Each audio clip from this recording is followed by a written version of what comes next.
Hi guys, and welcome back to Reality with Tea.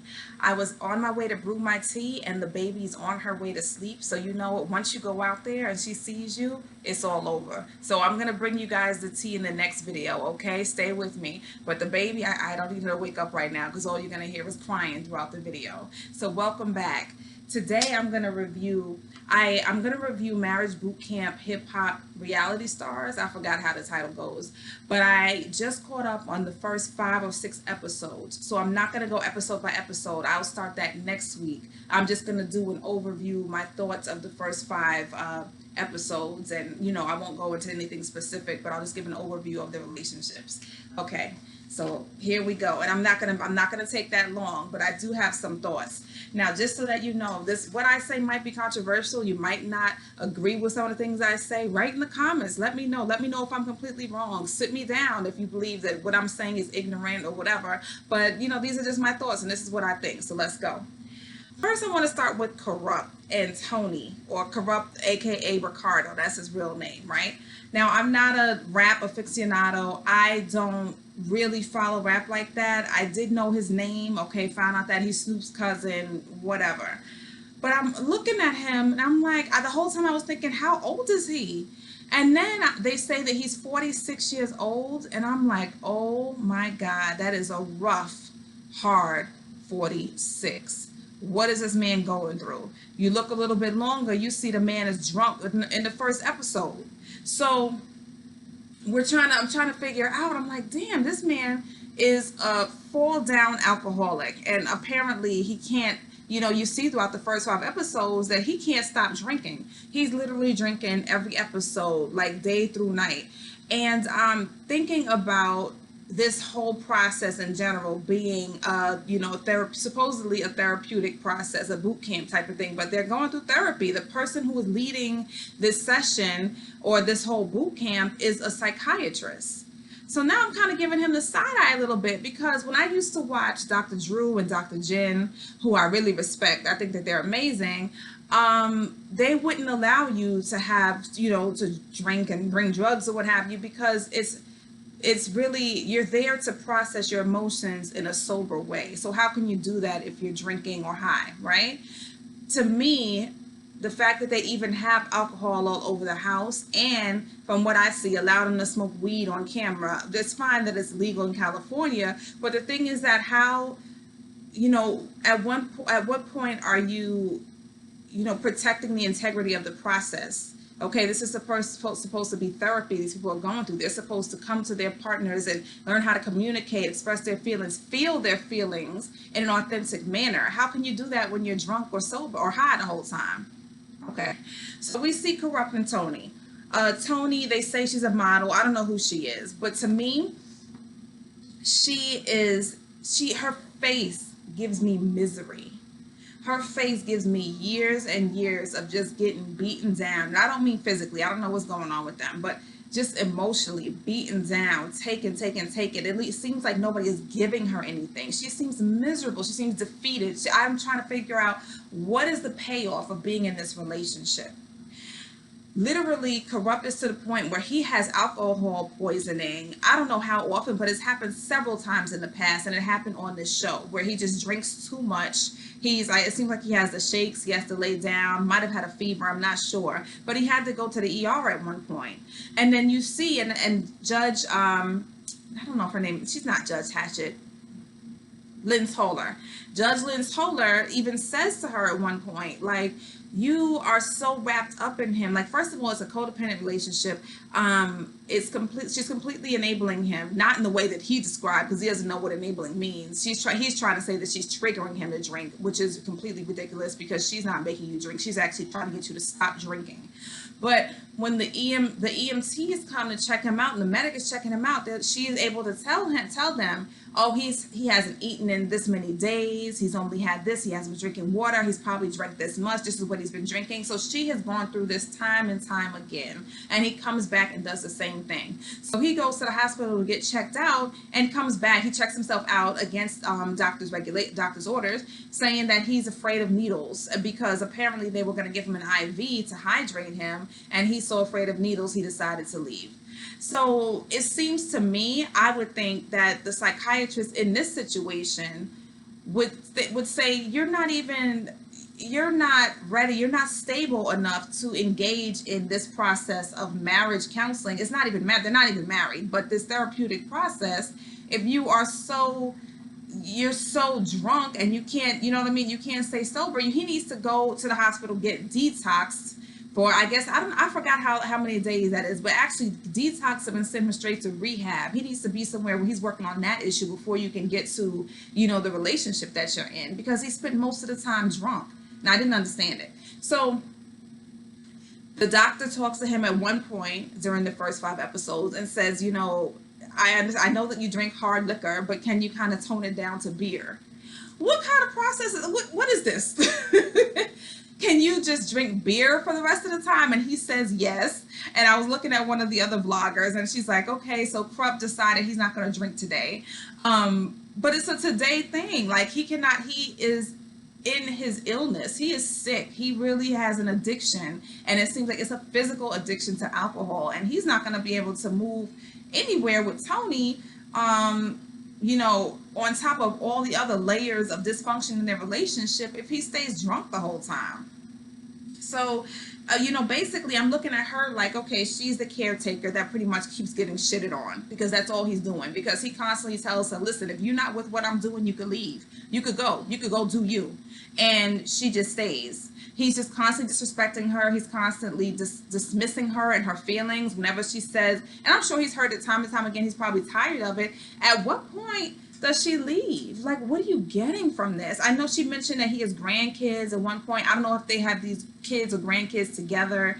But I'm trying to figure out what is keeping her there. At 46, that's young. He looks like he's about 58 years old. But if you're around his age, like, you need to go live your life, girl, because this ain't it. He's not famous anymore. He's not rapping. I don't know what he's doing. I don't know what kind of money he has. I wouldn't go pay to see him. But I'm trying to figure out, you're so miserable. It has changed the structure of your face. And you can tell, it's almost like right beneath her skin is just like hurt, pain, turmoil. Like, what are you getting out of this? And especially if he's saying, I don't care what you're doing. So everybody's trying to reassure her. That's the alcohol talking when he says that she's an enabler, basically saying that she triggers him. And you're still there. I don't get it. But when I see, let me just go back to everybody on this show. Let me start with that. What I see when I look at all of them are just completely toxic. All of the relationships are toxic. Trying to figure out why everybody, and especially, I would say, people of color and Black women and Black men, but Black women, why do we feel we need to stay around in a struggle, love type of ride or die relationship? And that's what I see with most of the relationships that are on this show. I'm trying to figure out where some of them lost that self-love, or if they ever had it. Like, what is it that would make you stay in a relationship like this? And we're going to get to the parts where the men have been physically aggressive, where, and the women just they don't like certain things about themselves. They don't love themselves. And why are you putting up with that? So, I mean, that's something deeper that they probably aren't going to get. They probably, maybe touch on it in this show, but that's something that they probably need to sit down with actual therapists to find out, because they have all these issues, and then they also want the fame. So that's why they're on this show, to get their last 15 minutes or to try to revive a career, or see, they just want to be seen. But it's sugarcoating all the stuff underneath, because all these people, to me, it's like everybody here is miserable. What are you guys doing? All right, let me go to, no, I'm going to leave Vado and them to last, because I'm going to put the two aggressive folks together. Phaedra and Medina. This is not going to take long. Phaedra, I don't know too much about her because I don't watch the Housewives. I never wanted to even start any of the Housewives because I had so many reality shows I was watching at the time. I said, I don't want to start a new one. And then when I heard the premise of it, I just don't want to see a bunch of women around just start drama with each other and fighting and this and that. So I just don't, I don't watch them. But I do know that she's a lawyer, pretty accomplished lawyer. And she had her last husband, I think they have 2 kids together named Apollo. And I think he was sentenced to 8 years, and that was the second time that he was sentenced to jail. And I believe he's out now and married to somebody else, but that's already, like, I think he was a scammer or something he did that sends him back to jail. So now she's with this guy named Medina, and I don't know who he is, where he's from, but it seems like they have been together for 6 months, and then we find out maybe it was just dating, and they had been on a few dates, and they had had a few phone calls, but they hadn't really, there's been no intimacy. They, when you see them, even the judge pointed out, I haven't seen what is keeping you guys, like, why are you guys together? I haven't seen you guys be affectionate with each other the whole time you've been here. Is this a real relationship? Are you doing it for TV? I don't know. And I think she probably is doing it for TV. It was probably like, oh, there's this guy I'm talking to, let's try this, because I don't get, it's marriage boot camp and you're saying, oh, we just had a few dates. So I don't get why they're there. But they seem to have no connection. It seems like he's a nice, good guy. He calls himself an alpha male and she an alpha female. And it's, you know, they have it pinned as if he is the nice guy and he is just trying to let her get comfortable with him. And then she says, you know, she doesn't want to get hurt again, so that's why she hasn't been intimate with him. So he, you know, he's saying he doesn't want to make the first move. He doesn't want to make her uncomfortable. She doesn't want to make the first move, so they're both waiting for somebody to make the first move. And then at some point, I think Hazel-E says, well, maybe she's waiting for you to kind of like step up. You know what I mean? Maybe she wants you to be the aggressor. So I don't know what's really going on with them, but I feel like Phaedra is so caught up in her image, and that's on TV or, you know, outside of TV and everything, that she won't even really be able to fully engage in this relationship. Okay, next. Maybe I'll have more to say about them next week. I don't know. Okay. Willie and Shonda. So Shonda. Willie is from Day 26. I used to love Day 26. I think I had the first album. To me, they could sing, they could dance. Willie was the best looking one. Okay. And he has a wife named Shonda, and she's beautiful. I think she's so pretty. But he has been cheating on her ever since they got married. Okay, they have been, I don't know how long they've been married, but it's been some years. They have some kids. I feel like they have a new baby. I don't know how old the baby is because I follow him on Instagram. But he's been cheating on her the whole time. So basically, they keep throwing in each other's faces. He cheated, though. You cheated. And he says he keeps throwing back, she cheated also. But her thing is, you have been cheating. And then I cheated. And then it was cheating on your part. It's not like I was cheating, you was cheating back and forth. It's kind of like she did it out of retaliation. Like, let me show you what I'm feeling, right? So this is where I question, you know, why are you still with him? It has been all these years. You said he's been cheating on you constantly. He doesn't seem to take, it seems like he wants to have the image of a good husband. He's disappointed that he hasn't been the best husband, but at the same time, does he want to be with you because he keeps cheating on you? Does he want to be in a committed relationship? What is it? Why is it that he would keep hurting you, regardless, you know, and not take into account your feelings and stay in this marriage? If he really wanted to be in this marriage, committed to you, I don't understand. And then I question her because I'm saying, well, the first thing is you're still with him. I don't know if you ever broke up with him, but you keep taking him back. You're staying with him. You're here at marriage boot camp. Is this marriage boot camp the last straw? What will be the last straw for her? Where is the self-love? At some point, especially when you have kids and if they have a little girl, or, you know, or even the little boys, like, when do you want them to see that this is how men should treat women? Do you want them to see that this is how that just because, you know, I love your daddy so much that I should just live in a miserable struggle love type of relationship forever? I mean, that's my question. Like, why? I don't understand this. He even tells her outright, you know, pretty much stop throwing it in my face. The thing is, if you're going to take him back after all of these indiscretions, you can't keep bringing it up. You're not moving forward. At the same time, he's saying nobody wants to come home and constantly hear, where you been, who you been with, what you doing, the whole thing. Like, you have to move forward from it. You know what I mean? You cannot be stuck in this. You cheated. When is the happy?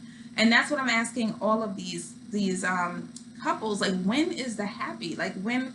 I just feel like relationships shouldn't be this hard. It shouldn't be this difficult. It shouldn't be this like emotionally draining. It's just draining all of these people. And I don't know. I feel like these folks are so young and they don't have the basis for, many of us don't, if our parents, split up when we were younger or whatever the relationship was, we don't have a good foundation or a good example or model of what a good relationship looks like. So we're just kind of like freeballing it. We're just kind of like looking for, we're just doing what we think we should be doing.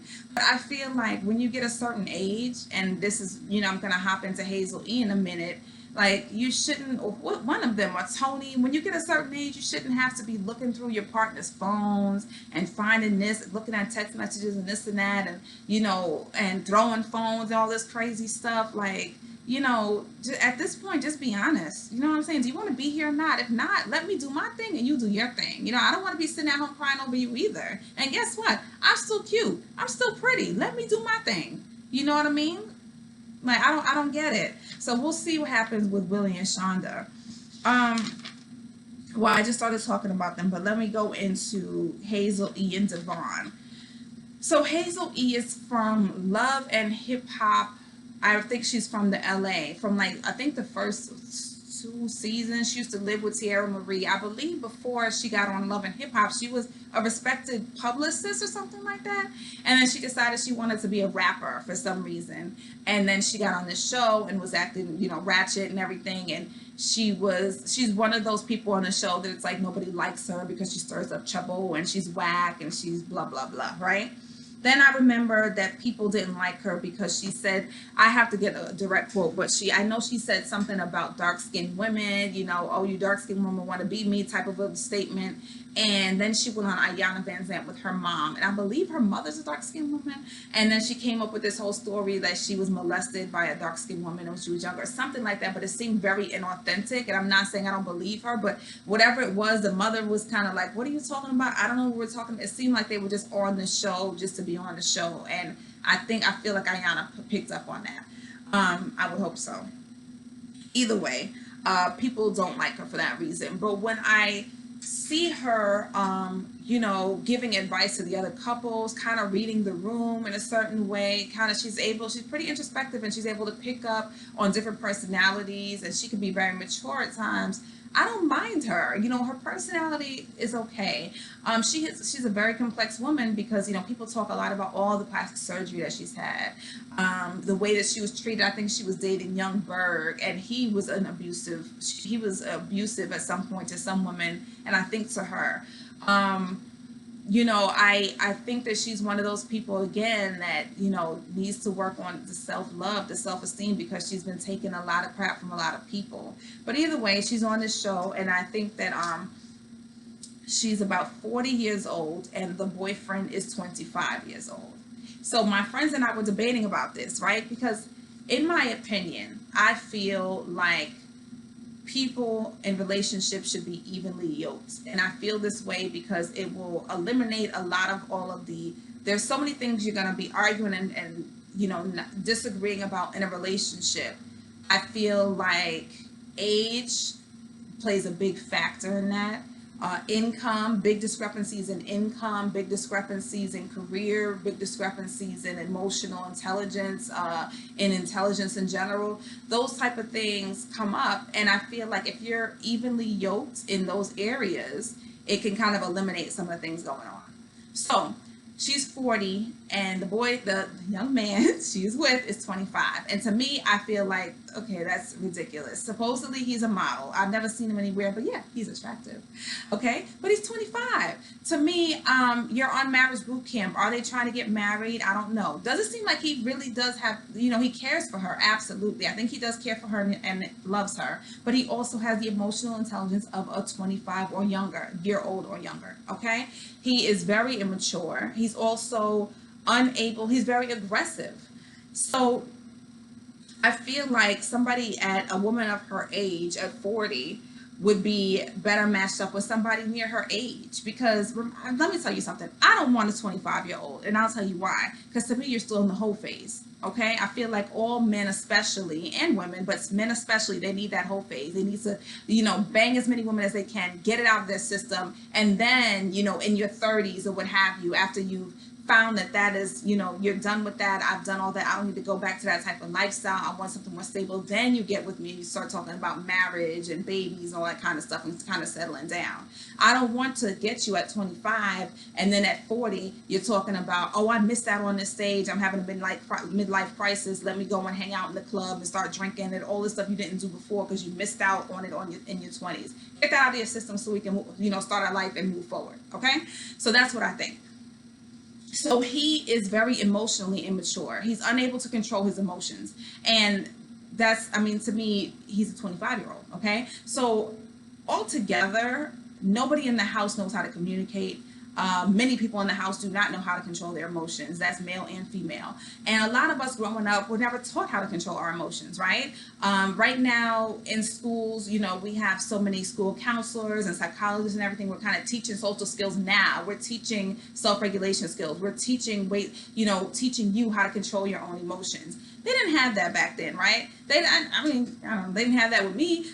Many of our parents don't know how to control their emotions, don't know how to communicate. So nobody was taught these skills. So he is one of those people, and he's also immature, that he is not able to control his emotions, and that is scary because he gets to the point where he gets aggressive, and he has gotten aggressive with her. So when I saw him, number one, he had a physical fight with Willie, and like the judge Lynn Toller said, it was all ego. And again, that's young-minded, because by the time somebody is 40 and they have a career to think about, the fact that you're on TV should be enough, but the fact that you still can't control yourself to say, listen, this is not that serious, is concerning to me. He was upset because I believe Shonda was saying that Hazel-E did too much when they didn't exercise, where they had to switch dance partners. And of course, Hazel-E was flipping her hair and bending over the whole thing. And Shonda said she does too much, which isn't a huge statement. It isn't disrespectful, but I guess she felt some kind of way, right? So Devon, Hazel-E is not in the room. Devon says, you're not going to talk about my girl in front of me, the whole thing. Here we go to ego, right? Now Willie jumps in, oh, you can't talk to my girl like that. So, okay, I get that Willie's trying to defend his girl, whatever. But now Devon comes over and pushes him into the stove, and then they start tussling, this whole big fight. And it was so unnecessary. Okay, it really, again, it really made no sense. Like the judge said, at some point you have to start thinking in a more mature fashion, where you will say, nobody is going to jeopardize my freedom. We're on TV. If somebody really got hurt, somebody would have got arrested. You might have been in jail for what? Because somebody said your girlfriend did too much. Who cares what they say? And that's something that you kind of learn also as you get older. You know what I mean? Like certain things, you don't need to react to everything. You don't have to have a reaction. You don't have to act with aggression to everything. They're different. Even Tahiry said there are different ways to handle things. You could have said something. You didn't have to put your hands on anybody about that. That was ridiculous. You're in a house with grown people. Even Kurupt, who was in the hospital trying not to detox, came back and was like, oh man, they were about to fight. I wish I was there. It wouldn't have happened because I'm older and I could kind of tell them something. I could have stopped it in some way because they would have listened to me. Because when you get older, you know that those things are so minute. It shouldn't even take your energy. You have to learn to pick your battles, and he hasn't learned that yet. So now there's another part of the show where he wanted to go downstairs and smoke with Willie and I think Hazel said till 3 or 4 in the morning. So they're in a situation where they're in a house, everybody's in a house together. He wants to go downstairs and kind of chill out with Willie. I didn't see the big deal about it, but Hazel said, okay, you're here to work on a relationship with me, stay with me. She didn't want to be by herself or whatever. He wanted to go smoke. I really didn't find that to be a big deal either, but that's just me. I'm kind of laid back. But Hazel gets on the phone with her friend, and she's like, she's talking about it a little bit, and he walks in. Who are you on the phone with? Who are you on the phone with? And she's like, it doesn't matter who I'm on the phone with. Why are you coming at me like that? Why are you being so aggressive, just in his tone? And then he kind of gets down on, I think he holds him down a little bit, grabs the phone, throws it against the wall. That, to me, that was a little scary. Okay, because if you can get that aggressive over me being on the phone, over my property, that's a problem. It could have got, and she's pregnant. I don't know if they knew it at this time, but she was pregnant. What are you doing? and she turned out being on the phone with her best friend. What was all of that? So to me, maybe he has been in the past, and if not, he will be abusive in the future, because again, you don't just start out in an abusive relationship getting punched in the face. It's going to start with little steps like that, grabbing the phone, throwing it. Even Evelyn Lozada said that with Chad Ochocinco, which is a different story. But you know, she was like, yeah, he started out throwing my phone, grabbing this, and it's gonna escalate. So I think, Hazel, you need to get out of that, girl. Hazel, this one ain't for you. You need to go on ahead. Now, of course, during one of these 5 episodes, they figure out that she's pregnant. So she is stuck with him in some capacity for life. But honey, this relationship, I'm hoping the best for her, because to me, he has a very short fuse and he doesn't know how to regulate himself. So I'm hoping that it doesn't escalate for her. Okay. And lastly, we have Tahiry and Vado. So Tahiry used to date Joe Budden, and Tahiry was on Love and Hip Hop the first few seasons. I don't think it was the first few, whatever, whenever Joe Budden started. And she left, and then after, I don't know what she was doing, and then so now she's on Marriage Bootcamp with Vado, and Vado is a Harlem rapper. I believe they're both from Harlem, and I'm from Harlem. I don't know them, but whatever. To me, they're both very cheesy. They're both annoying. They're both very immature in their conversation, in the little fights and tit for tats that they have. Basically, she spends most of her time running her mouth, yelling at him. They say emasculating him, and he spends most of his time, from what I understand, not talking to her when they're together, but talking to everybody else. And so she feels like it's a show. You know, like he's there when he has an audience, he talks a lot, but with me, he has nothing to talk about. Or I'm trying to find out how he's feeling, and he never tells me. I'm trying to figure out, is this relationship real? I don't even remember them getting together. To me, it seems like maybe they were cool and they would like, let's just try a relationship type thing, because to me, there's no connection with them either. I don't see, I'm sure he's attracted to her. She's a pretty woman. He's attractive, but to me, he seems very immature. And to me, for her, she also seems immature, especially. She also seems like she is comfortable with chaos. She's comfortable living in chaos, especially in relationships. We know her relationship with Joe was chaotic. She said she's had several other abusive relationships. There was also a situation where she was punched in the nose by a stranger and broke her nose. So that has affected her self-esteem, because she hates her nose, she said, because her nose is crooked. I don't know what to say about this relationship. It seems kind of fake to me. I don't get it. So basically, he has some kids. He has 2 baby mothers. She is in contact with one, the other one she's not. And at one point during the show, he did express that he does talk to his baby mother, who is close friends with, and he talks to her about Tahiry. And that was a big thing, because it's like, well, why are you going outside of our relationship to talk to somebody that you used to have a connection with? Obviously, you guys have a kid together, so you'll always have a connection with, about us. You know, why are you not coming to me to talk about us? So he's not really able to say. He says, that's my best friend, the whole thing, but why is it that you can't talk to Tahiry? Is he intimidated? Is it always that whenever he goes to talk to her, she's just so it makes him not even want to talk at all, because she does a whole lot of yelling and nitpicking and arguing with him over the smallest things. One example of that was when he was pouring champagne or wine for everybody there, and she was saying, not to him, but to everybody else at the table, watch him not give me the wine first. Watch him not give me a glass of wine first. And they're like, and even somebody else said, I think it was Hazel-E. She said, don't expect those things of him. Like, he can't read your mind. You're not telling him anything. You know what I mean? Like, you just never know the type of upbringing anybody has. In Black families, a big thing. I'll tell you now, I don't think I knew how, or I'm still trying to navigate all of these little intricacies, like these little showy things people are supposed to do in relationships. I don't know them, okay? In Black families, the whole thing is, if you're at a picnic or a barbecue at a dinner, the woman traditionally will make a plate for their man and serve him first. And I feel like whenever you're anywhere, people are looking. Is she going to make a plate for her man and serve him first?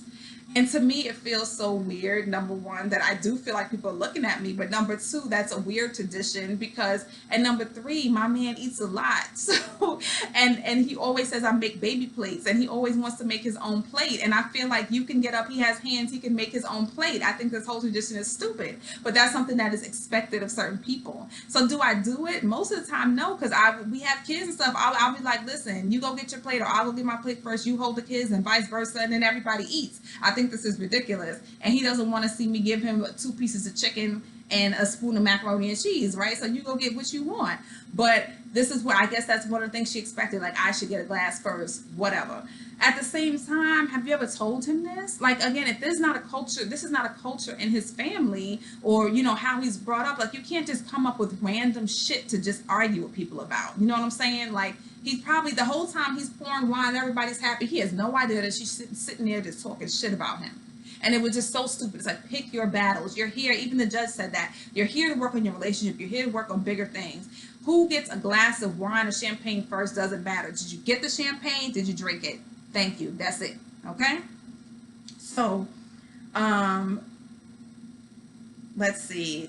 So, yeah, I find them both to be just very immature. We'll see where this goes.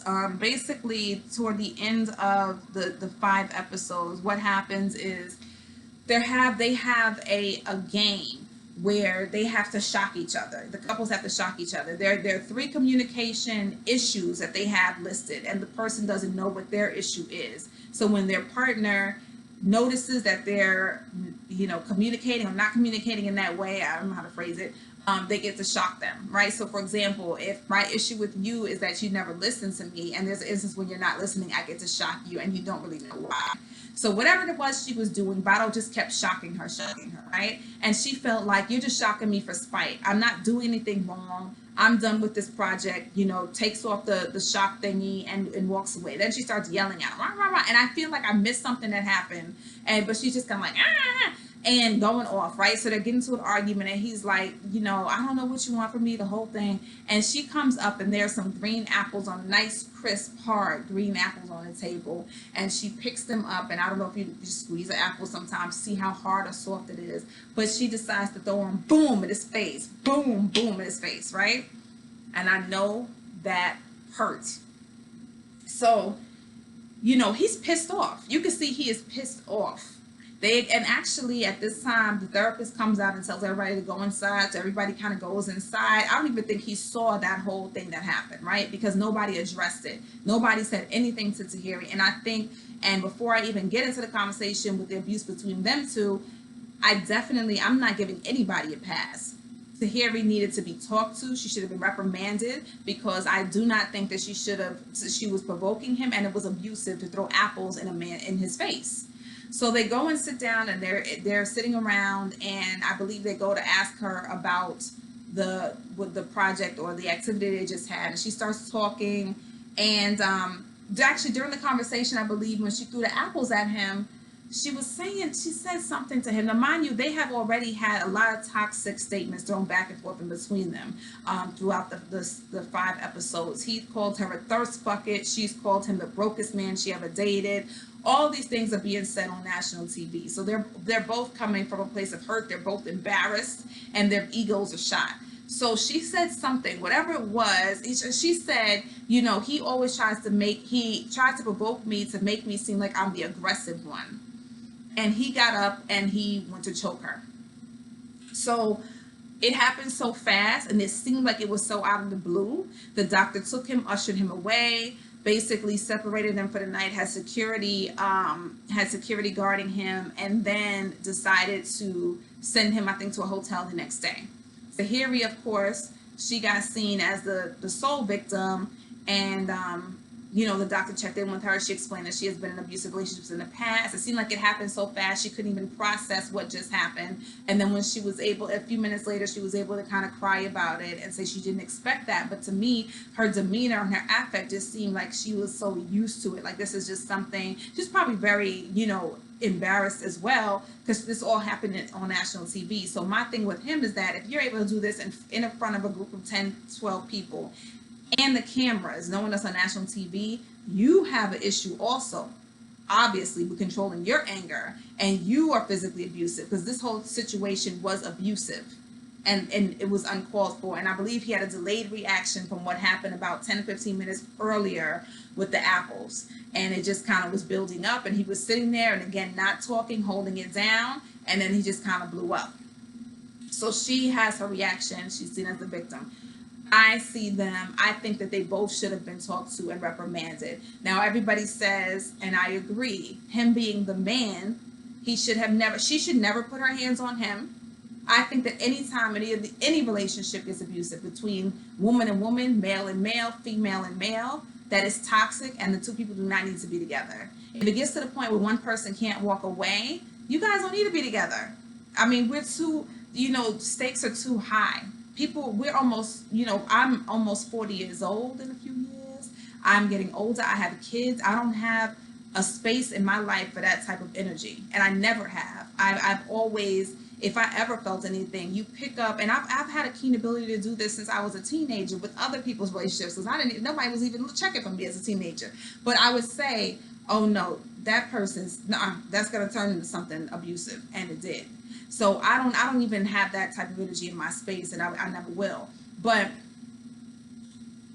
I think that he being the man, the bigger one, the stronger one, needs to be able to, him having that advantage over her makes him more of the abuser, and he needs to be able to control himself more. In the same way that if Floyd Mayweather were to get into a fight with somebody on the street, he would be arrested. Number one, because his hands are licensed, but also because defense tactics that this person doesn't know. So that gives you a clear advantage. The same way that if, an adult is beating a child. I'm not comparing Tahiry to a child, but the point is we as adults, we have the advantage as far as being able to control our emotions better. We have the physical advantage. We have every advantage in the world over a child. The child is not able to defend themselves. So that's why adults get in trouble when we can't say, oh, the 8-year-old kicked me in the shin, so I beat his ass. We go to jail, right? So he being the big man that he is, I don't know, I gotta find out how tall he is. Looks like he's 6'4", and she's about 5'2",